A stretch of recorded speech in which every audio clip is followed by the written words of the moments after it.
वृंदावन में थे और वृंदावन से लीला करके भगवान दक्षिण भारत में एक स्थान है जिसका नाम है विद्यानगर, वहां गए और उसके बाद साक्षी गोपाल उड़ीसा में कटक स्थान पर आए।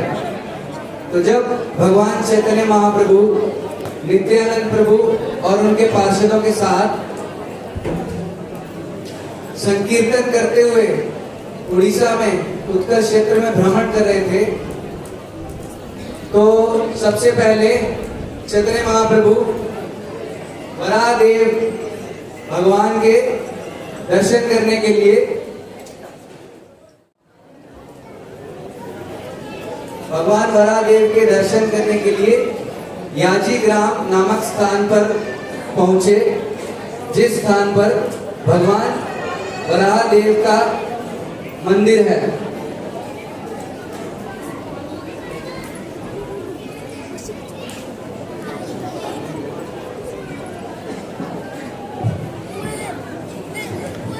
तो चैतन्य महाप्रभु नित्यानंद प्रभु अपने पार्षदों के साथ संकीर्तन करते हुए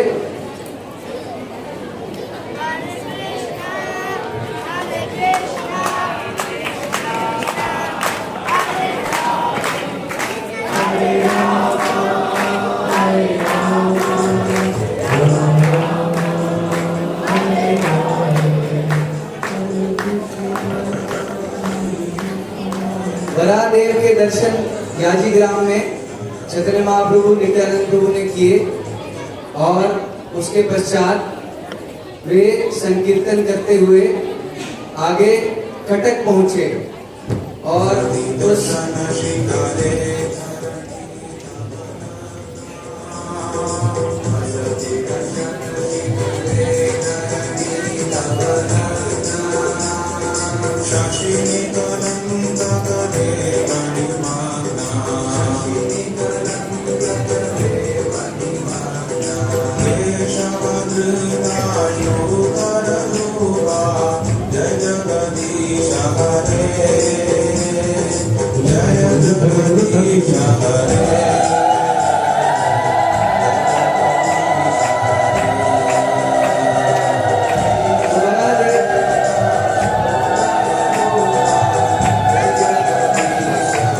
भगवान वराहदेव के दर्शन करने के पश्चात चैतन्य महाप्रभु और नित्यानंद प्रभु पहुंचे कटक, जहां पर भगवान साक्षी गोपाल विराजमान थे और वहां उन्होंने साक्षी गोपाल के दर्शन किए।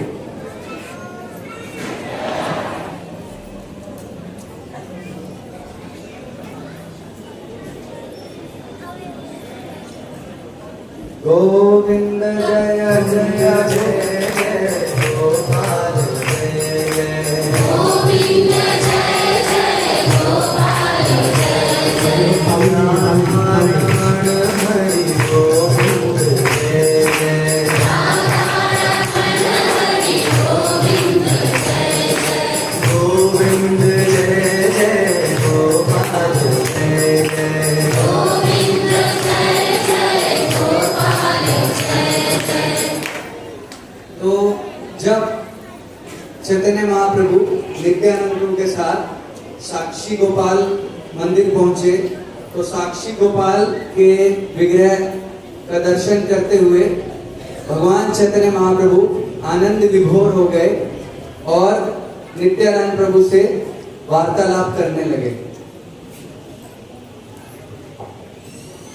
हे नित्यानंद प्रभु, ये भगवान श्री गोपाल का जो स्वरूप है और इतना सुंदर स्वरूप है, कृपया भगवान गोपाल के बारे में, भगवान साक्षी गोपाल के बारे में कुछ कथाएं सुनाएं। हे महाप्रभु, मैं पहले भी इस गांव में आया था तीर्थ भ्रमण में, और इन ग्रामवासियों से मैंने साक्षी गोपाल की लीला सुनी थी। आज मैं वही लीला आपको सुनाऊंगा।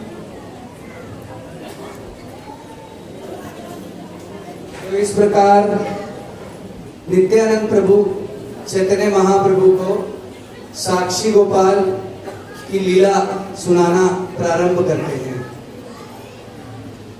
तो यह लीला इस प्रकार है कि दक्षिण भारत के विद्यानगर स्थान के दो ब्राह्मण जो भगवान कृष्ण के शुद्ध भक्त थे, वे अपने ग्राम से भारत के तीर्थों की यात्रा करने के लिए निकलते हैं।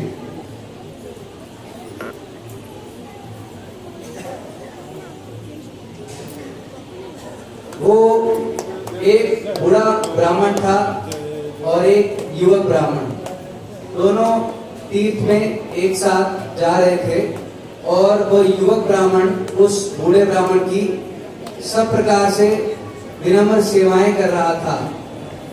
क्योंकि वह वृद्ध ब्राह्मण था तो अतः उन्हें किसी की सहायता की आवश्यकता थी और वह युवक ब्राह्मण उस वृद्ध ब्राह्मण की निष्कपट भाव से सेवा कर रहा था, लेकिन वह सेवा किसी स्वार्थ के उद्देश्य से नहीं थी, किंतु केवल भगवान कृष्ण की प्रसन्नता के लिए वह भक्त वो सेवा कर रहा था।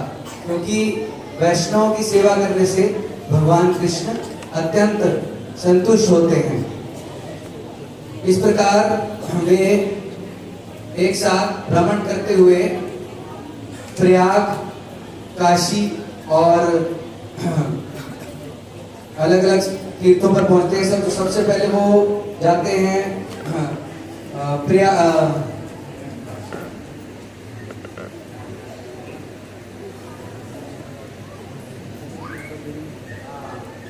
बनारस, वाराणसी। तो भगवान नारायण बिंदु माधव के दर्शन वे करते हैं। बहुत ही आनंद के साथ, उत्साह के साथ वे भगवान बिंदु माधव के दर्शन करते हैं।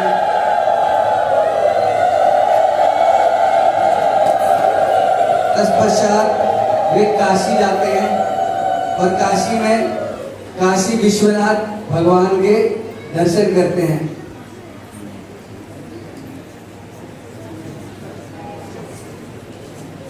तो बनारस में वे काशी विश्वनाथ भगवान शिव के दर्शन करते हैं। वांछा कल्पतरुभ्यश्च कृपा सिन्धुभ्येव च पतितानां पावनेभ्यो वैष्णवेभ्यो नमो नमः।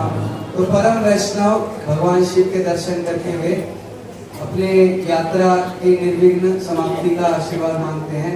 तत्पश्चात वे प्रयाग पहुंचते हैं, जहां वे श्री श्री राधा वेणी माधव भगवान के दर्शन करते हैं, जो प्रयागराज में विद्यमान है।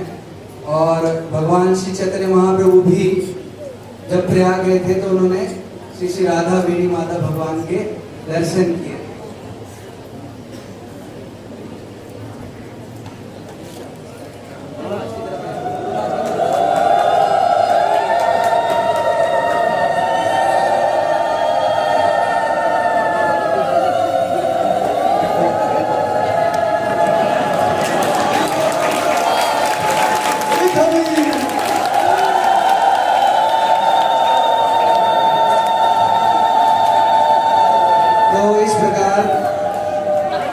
श्री राधा वेणी माधव के दर्शन के पश्चात वे दोनों ब्राह्मण ब्रज धाम में पहुंचते हैं और वहां गोवर्धन पर्वत, यमुना दर्शन करने के पश्चात अंततः वृंदावन में पहुंचते हैं, जहां गोविंद मंदिर, भगवान गोविंद का मंदिर विराजमान है। वहीं पर भगवान गोपाल का भी एक दिव्य मंदिर था। तो जब वे उस मंदिर में पहुंचते हैं तो वे भगवान गोपाल के दिव्य स्वरूप को देखकर अत्यंत विमोहित हो जाते हैं और कुछ दिन वहीं बिताते हैं।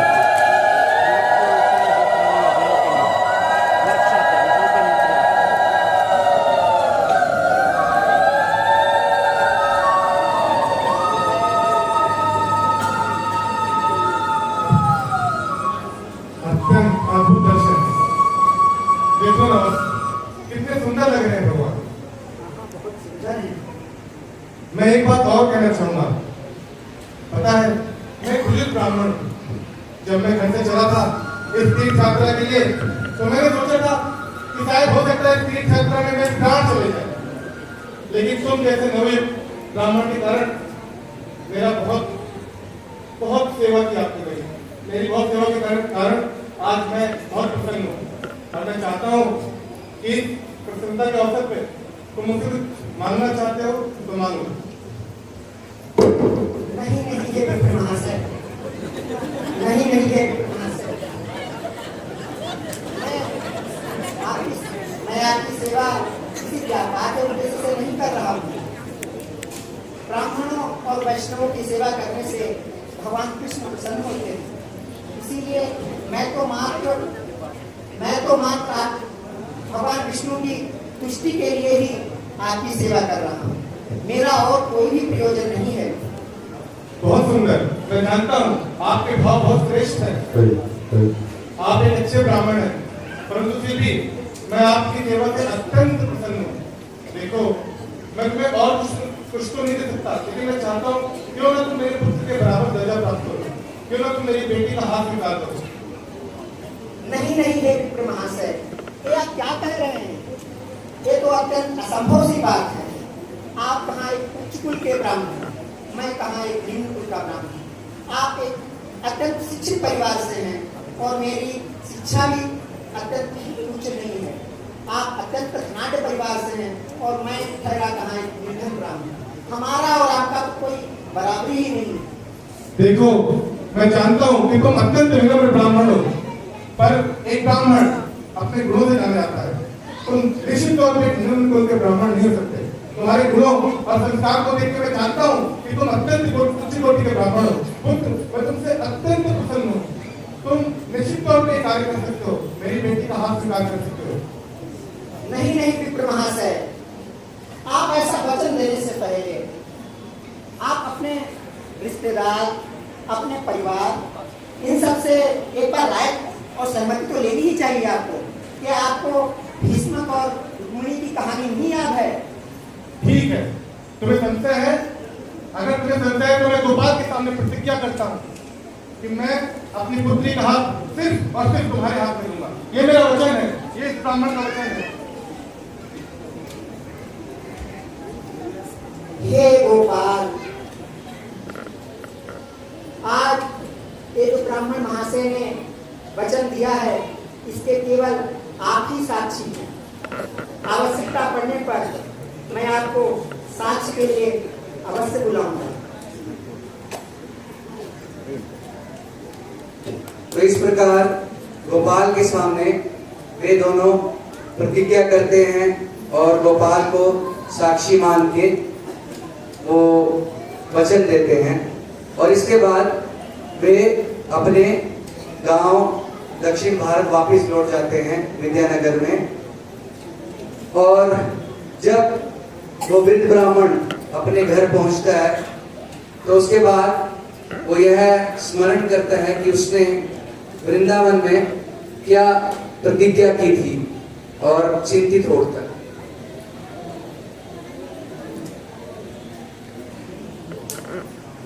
मुझे समझ में नहीं आ रहा है मैंने इतना बड़ा वचन कैसे दे दिया, परंतु उस युवक ने मेरी बहुत सेवा की, उसने मेरा हृदय जीत लिया। मैं नहीं समझता मैंने कुछ गलत किया है, लेकिन अगर परिवार की बात आई, इन सगे संबंधियों की बात आई, तो कैसे इस प्रस्ताव को स्वीकार करेंगे? मुझे बहुत बहुत भय लग रहा है।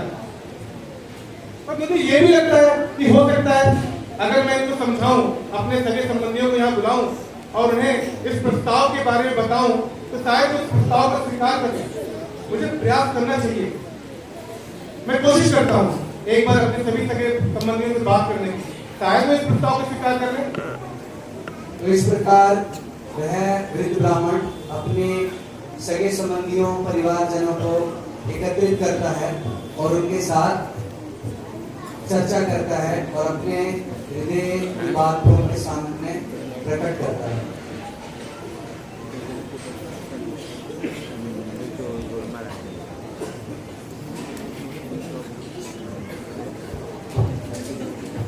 आओ मित्र आओ, आओ बच्चों, मुझे एक बहुत आवश्यक बात आप लोगों से करनी है। जब मैं कुछ दिन पूर्व तीर्थ यात्रा पे गया था तो एक नवयुवक ब्राह्मण ने मेरी बहुत सेवा की। देखो मैं बुजुर्ग ब्राह्मण था, हो सकता था तीर्थ यात्रा में मुझे कुछ हो जाता, लेकिन उस युवक ने बहुत सेवा की और मैं इतना प्रसन्न हुआ कि मैंने उस युवक को अपनी बेटी के लिए चुन लिया।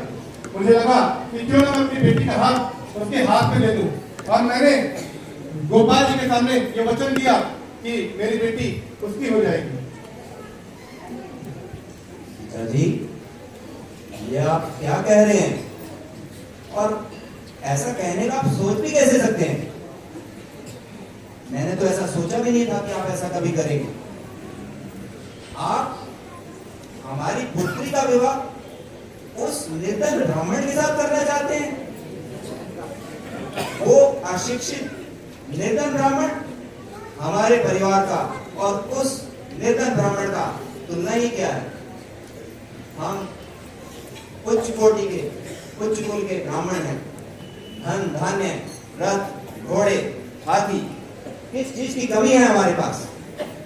और वो ठहरा एक अशिक्षित निर्धन ब्राह्मण? नहीं, हम ये नहीं होने देंगे। तो बापू सुनना ध्यान नाल, ए असी फोन नहीं देना, सुन रहे हैं? बहुत दुख है, बहुत दुख है। मैंने तो इडली खिलाई, सांभर खिलाया, लेकिन तेरे तेरे छोले कुलचे के कैरेक्टर कहां से आ गए?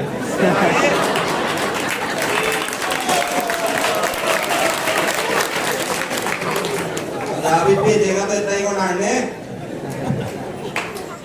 बहुत आओ, राम राम। खुश रहो बेटा, खुश रहो। आओ, तेरा पेट तो मटके जैसा हो गया है और बाल हो गए से सफेद। तेरी बुद्धि तो बकरी चढ़ने चली गई लग रहा। यो ना चले गए इस घर में। पानी बहन उस निर्धन ब्राह्मण के घर ना जागी, यो फुल फाइनल है। हे भगवान, कितनी गलतियां की मैंने। एक गलती इसे की हरियाणा बेच के, ना जाने क्या सीख के आ गया। यो ना चलेगा। ठीक है बेटा, जा आराम कर। चलो। अभी तुझे भी कुछ बोलना है क्या? अरे मेरे मित्र त्रिवेदी, तुझे क्या हो गया है? तेरी बुद्धि को क्या हो गया है? मैंने तुझे बुद्धिमान समझा था, मगर तू तो मूर्ख निकला। कहाँ राजा भोज, कहाँ गंगू तेली, कहाँ तुम्हारा कुल गोत्र, और कहाँ वो फटीके ब्राह्मण। सोचो सोचो, बुद्धि प्रयोग करो। देखो, ये मैंने तुम्हें कह दिया, यदि तुमने हमारे गांव की इस कन्या का विवाह उस फटीके ब्राह्मण से किया तो हमारा और तुम्हारा संबंध यहीं खत्म हो जाएगा। हम तुम्हारे घर चाय कॉफी भी नहीं पिएंगे।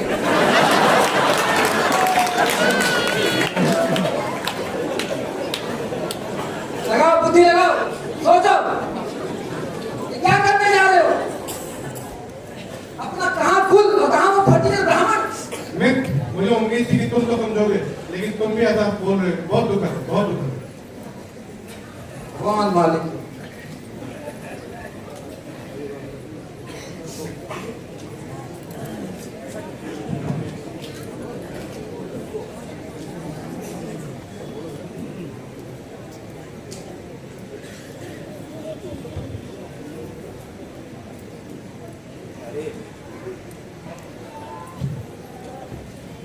पिताजी, मैं देख रहा हूं आप एक समस्या में फंस गए हैं, परंतु इस समस्या का समाधान मैं आपको बता दूं। बस आपको इतना करना है कि आप भूल जाइए कि आपने कोई वचन किया था, बाकी सब हम देख लेंगे, चिंता मत करो। ठीक है। तो इस प्रकार सभी परिवारजन उस बूढ़े ब्राह्मण को भयभीत कर देते हैं और उसे कहते हैं कि वह केवल यह बोल दे कि उसे कुछ भी याद नहीं है। तो जब अगले दिन वो युवक ब्राह्मण उस वृद्ध ब्राह्मण के घर आता है, उनकी पुत्री का हाथ मांगने के लिए, तो उस समय वे उसका तिरस्कार करते हैं। प्रणाम विप्र महाशय। आओ बस आओ। आप कैसे हैं? आपको याद है, आपको याद है हम धाम की यात्रा पर गए हुए थे। उस समय आपने अपनी पुत्री का विवाह मेरे साथ करने का वचन दिया था। आपको कुछ याद आ रहा है?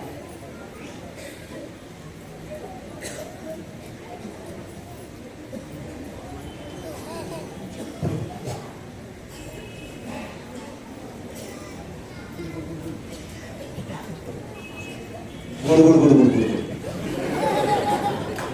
गुड़ गुड़ गुड़ गुड़ गुड़। वृद्ध ब्राह्मण का पुत्र हुक्का पीते हुए। भैया भैया, अरे छोटे, क्या हुआ?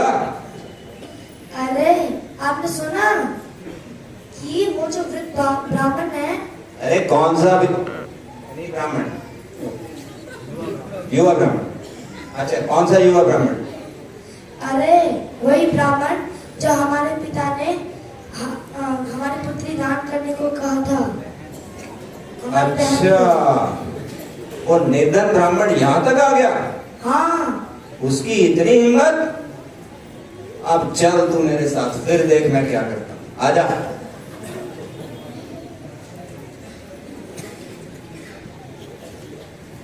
ओए केड़ा है, ओ केड़ा है, और साड़ी भैन कोई हाथ नहीं ला देना। ओ छचूंदा तू हैगा, और साड़ी कुड़ी चाहिए तेनू, देवा कुड़ी दादा तेनू।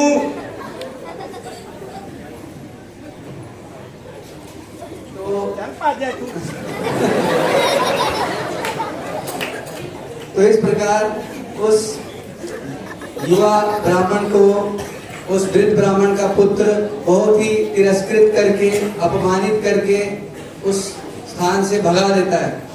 तो अत्यंत दुखी होकर वह युवक ब्राह्मण ग्रामवासियों को इकट्ठा करता है ताकि वह उस बूढ़े ब्राह्मण का साक्षी गोपाल को दिया हुआ वचन निरर्थक न जाने दे। हे गांव वालों, देखो आज इस ब्राह्मण के साथ कितना अन्याय हो रहा है। आज वो धनी ब्राह्मण जिसने मुझे अपनी कन्या देने का वचन दिया था, अपनी बात से पीछे हट रहा है। आप सब लोग मेरे साथ चल के मेरा फैसला करवाइए। आपको मेरा साथ देना चाहिए, साथ देना चाहिए ना? आप मेरे साथ चलिए।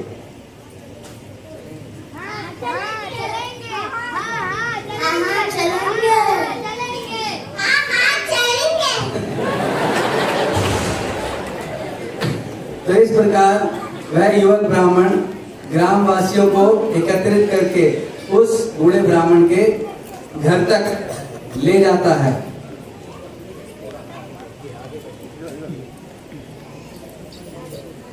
आप सब लोग मेरी बात सुनिए। कुछ समय पूर्व जब हम और विप्र महाशय धाम यात्रा पर गए थे, उस समय मैं और विप्र महाशय काशी, प्रयागराज, वृंदावन आदि बहुत सारे धामों में विचरण कर रहे थे। उसी समय जब हम वृंदावन पहुंचे थे तो विप्र महाशय ने गोपाल के सामने वचन दिया था कि वे अपनी पुत्री का विवाह मेरे साथ करेंगे। हालांकि मैं कोई इस प्रस्ताव का इच्छुक नहीं था और मैंने मना भी किया था कि हमारा और आपके परिवार का कोई बराबरी नहीं है। मैं एक अत्यंत निर्धन ब्राह्मण हूँ और आपका कुल अत्यंत ऊंचा है और आपके रिश्तेदार और परिवार कभी भी इस रिश्ते को स्वीकार नहीं करेंगे। लेकिन विप्र महाशय के बार बार कहने पर और जब उन्होंने साक्षी गोपाल को साक्षी बनाया, तब मैंने उनके इस प्रस्ताव को स्वीकार कर लिया। आज मैं वही जब बात महाशय को याद दिला रहा हूँ तो महाशय उसको स्वीकार नहीं कर रहे हैं। पंचो, मुझे याद आ रहा है कि ये ब्राह्मण मेरे साथ गया था। मैं इस सत्य को स्वीकार करता हूँ कि मैंने इस ब्राह्मण को श्री गोपाल जी के सामने ये वचन दिया था कि मैं अपनी पुत्री का विवाह इसके साथ करूंगा। लेकिन देखो बस बड़ा दुर्भाग्य है कि तुम्हारे मेरे बीच जो चर्चा हुई उसकी गवाही, उसके साक्षी स्वयं गोपाल जी हैं। मुझे नहीं लगता कि ये लोग इस बात को स्वीकार करेंगे कि मैंने गोपाल जी के सामने तुम्हें वचन दिया है। अब तो अगर स्वयं गोपाल जी इस साक्ष्य को प्रस्तुत करें तो ही शायद ये गांव वाले इस बात को स्वीकार कर सकें, अन्यथा मुझे कोई उपाय नहीं दिखता। अच्छा, गोपाल जी इसके साक्षी थे। इन दोनों की बातचीत के साक्षी स्वयं गोपाल जी थे। चलो ठीक है, गोपाल जी के पास ही चलते हैं। चलो चलो।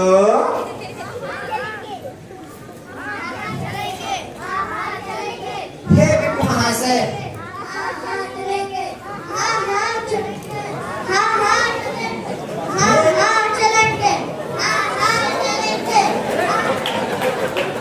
हे विप्र महाशय, ठीक है, लेकिन इस बार आप एक पत्र पर मुझे लिख कर दीजिए, क्योंकि आप एक बार अपने वचन से मुकर रहे हैं। तो इस बार आप मुझे कहीं लिख के दीजिए, ताकि अगर मैं साक्षी गोपाल को साक्षी बनाकर यहाँ पर लाएं तो आप फिर से अपने वचन से पीछे न हटें।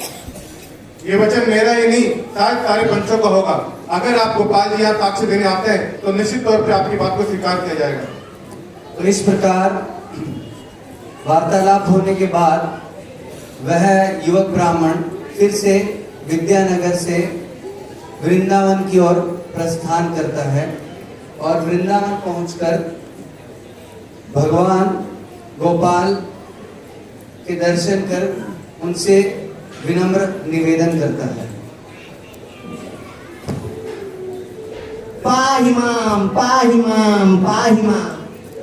नमो ब्राह्मण देवाय, गौ ब्राह्मण हिताय च। हे गोपाल, आप ब्राह्मण संस्कृति के रक्षक हैं। आपने समय समय पर अपने भक्तों की लाज रखी है। आज कुछ समय पूर्व जब हम और एक विप्र महाशय आपके दर्शन हेतु आए थे, उस समय विप्र महाशय ने आपके सामने मुझे वचन दिया था कि वो अपनी पुत्री का विवाह मेरे साथ करेंगे। यद्यपि मैं विवाह का कोई उत्सुक नहीं हूँ, ना ही मुझे उसकी कन्या से विवाह करके सुख भोगने की कोई इच्छा है, लेकिन फिर भी क्योंकि वो एक ब्राह्मण और शुद्ध भक्त है, उसका वचन मिथ्या हो जाएगा, जो कि वो अपने परिवार जनों की आग्रह के कारण असहाय अवस्था में मुकर रहा है। अतः आज आप चल के मुझे वहां पे साक्षी बनिए। हे गोपाल, कृपया हमारी लाज रखिए। तुम एक सभा बुलाओ, सभी ग्रामवासियों को इकट्ठा करो, तुम मेरा स्मरण करना, मैं वहां प्रकट हो जाऊंगा। हे भगवान, अगर आप वहां पर चतुर्भुज विष्णु के रूप में भी प्रकट हो जाएंगे तो भी हे वो गांववासी आपकी बात का विश्वास नहीं करेंगे। इसलिए हे भगवान, आपको इसी साक्षी गोपाल के रूप में वहां चलकर साक्ष्य देना पड़ेगा। लेकिन मैंने तो विग्रह को कभी चलते हुए देखा ही नहीं है। ब्रजेंद्र नंदन तुम्ही साक्षात, प्रतिमा नहीं तुम्ही साक्षात ब्रजेंद्र नंदन। हे गोपाल, आप कह रहे हैं कि विग्रह चल नहीं सकते, लेकिन अगर विग्रह बोल सकते हैं तो फिर वो चल भी तो सकते हैं। तो ठीक है, मैं तुम्हारे साथ चलने के लिए सज्ज हूँ। तुम आगे आगे चलना और मैं पीछे पीछे चलूंगा, लेकिन हाँ, पीछे मुड़कर मत देखना। और इस समय समय पर मुझे 1 किलो चावल का भोग लगा देना। मेरी पायल की आवाज से तुम जानते रहोगे कि मैं तुम्हारे पीछे पीछे हूँ। ठीक है गोपाल। इस प्रकार भगवान गोपाल उस युवक ब्राह्मण के पीछे पीछे चलने लगे और उनके नुपुर की आवाज से वह युवक ब्राह्मण यह समझता रहा कि गोपाल उसके साथ चल रहे हैं और समय समय पर वह प्रतिदिन उन्हें 1 किलो चावल का भोग लगाता रहा। इस प्रकार कई दिन बीतने के पश्चात उस ब्राह्मण का गांव निकट आ गया और जब उसका गांव निकट आ गया तो उसे अचानक वो नुपुर की आवाज सुनाई देने बंद हो गया। तो उसके मन में यह संशय हुआ कि क्या गोपाल यहीं रुक गए, लेकिन फिर वह सोचने लगा कि मेरा गांव तो अब निकट ही आ गया है। हाँ, अब गांव तो निकट ही आ गया है और अब अगर गांव वाले गोपाल को देखेंगे तो अवश्य ही साक्ष्य स्वीकार कर लेंगे। मुझे गांव वालों को बुला के लाना चाहिए। चलो चलो सारे गांव वालों चलो, देखो साक्षी गोपाल आ गए हैं। तो जैसे ही सभी ग्रामवासियों ने साक्षी गोपाल भगवान के दर्शन किए तो वे आश्चर्यचकित हो गए और भाव विभोर होकर सभी ने भगवान गोपाल को साष्टांग प्रणाम किया और वे यह मान गए कि वह युवक ब्राह्मण भगवान गोपाल का एक शुद्ध भक्त है, जिसकी भक्ति के कारण स्वयं गोपाल वृंदावन से साक्षी बनकर विद्यानगर तक आ गए। धन्य हो वत्स, धन्य हो। तुम कितने भगवान के कितने महान भक्त हो कि तुम आज स्वयं साक्षी गोपाल को इस गांव तक लेके आए। तुमने मेरे वचन की लाज रखी। खुद आज से मेरी पुत्री तुम्हारी भी। नहीं नहीं ब्राह्मण देव, ये तो आपकी सत्य वचन का प्रमाण है और भगवान की भक्त वत्सलता है। इसमें मेरा कोई भी श्रेय नहीं जाता है। साक्षी गोपाल की जय, श्री गुरु महाराज की जय, श्री प्रभुपाद की जय। इसी उपलक्ष्य पे मैं अपनी पुत्री का दान तुमको देता हूँ, कृपया से स्वीकार करें। आओ पुत्री आओ। हरि बोल, हरि बोल। तो इस प्रकार यह लीला भगवान नित्यानंद प्रभु ने चैतन्य महाप्रभु को सुनाई थी।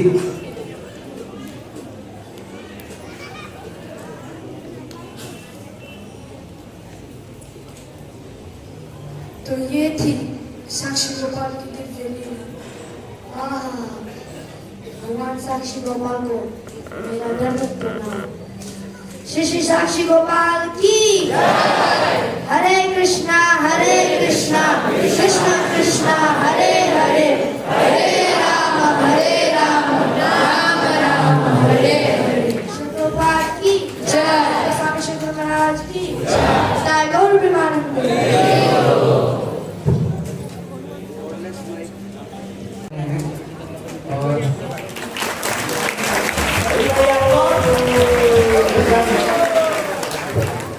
और देवकी नंदन मायापुर से यह चैतन्य महाप्रभु बना। श्री राम मायापुर गुरुकुल से नित्यानंद प्रभु बना। Satyaraj Prabhu all time greatest hero villain अभी वृद्ध ब्राह्मण बने हैं। और शशि दुलाल प्रभु कुरुक्षेत्र से उनके झगड़ालू पुत्र बने। सुधांशु प्रभु युवक ब्राह्मण का अभिनय किए हैं।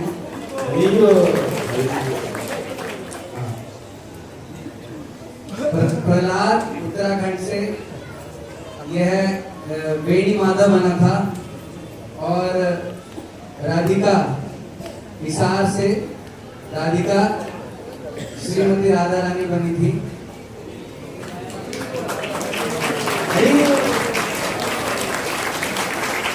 सत्यनारायण प्रभु का पुत्र चैतन्य, यह भगवान विष्णु बने थे। बिंदु माधव भगवान जी को, जगन्नाथ संकीर्तन प्रभु का बेटा, यह भगवान वराहदेव बने थे। श्वेत वराह। जयपुर बस्सी गांव से हमारे गुरुकुल का छात्र कृष्णा, ये भगवान काशी विश्वनाथ बने थे। और गुरुकुल के छात्र माधव, केशव और जतिन, ये भी ये महाप्रभु के संकीर्तन पार्षद बने थे।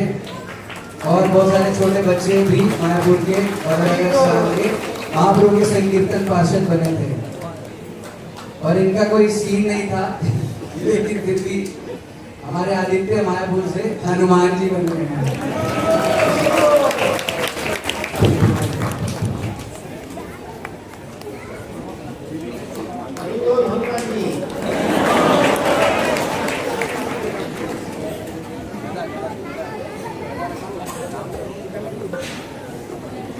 हरे कृष्ण। हरे कृष्ण। हरे कृष्णा। आप लोग एक एक करके आ सकते हैं। सर, जितने भी बच्चे इस ड्रामा में रोल किए वो हम गुरु महाराज के पास जा सकते हैं, ग्रुप फोटो।